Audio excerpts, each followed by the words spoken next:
യുകെയിൽ നടന്ന 120 കിലോമീറ്റർ കുതിരയോട്ട മത്സരത്തിൽ ഷെയ്ഖ് നാസറിന് കിരീടം. 4 ഘട്ടങ്ങളും വിജയകരമായി പൂർത്തിയാക്കിയാണ് ഷെയ്ഖ് നാസർ കിരീടം നേടിയത്.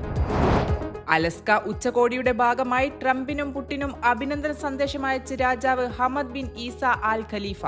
യുക്രൈൻ സംഘർഷം അവസാനിപ്പിക്കുന്നതിനും യൂറോപ്പിലും ലോകമെമ്പാടും ശാശ്വതമായ സമാധാനം കൈവരിക്കുന്നതിനുമുള്ള ശ്രമങ്ങൾക്ക് ഉച്ചകോടി നൽകിയ സംഭാവനകളെ അദ്ദേഹം പ്രശംസിച്ചു.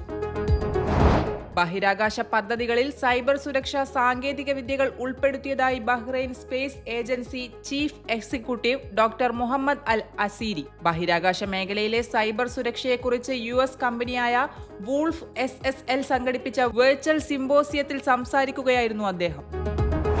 സ്കൂളിൽ വെച്ച് കുട്ടിയെ മോശമായി സ്പർശിച്ച കേസിൽ അധ്യാപകൻ കുട്ടിക്കും കുട്ടിയുടെ രക്ഷിതാവിനും 1000 ദിനാർ നഷ്ടപരിഹാരം നൽകണമെന്ന് കോടതി ഉത്തരവ്. ഫ്രണ്ട്സ് സോഷ്യൽ അസോസിയേഷനും മലർവാടി ബാലസംഘവും സംയുക്തമായി സംഘടിപ്പിച്ച സമ്മർ ഡിലൈറ്റ് സീസൺ 3 സമ്മർ ക്യാമ്പിന് സമാപനം. ദിശ സെന്ററിൽ നടന്ന സമാപന പരിപാടിയിൽ സാമൂഹിക പ്രവർത്തകനും KSCA വൈസ് പ്രസിഡന്റുമായ UK അനിൽകുമാർ ഉദ്ഘാടനം ചെയ്തു.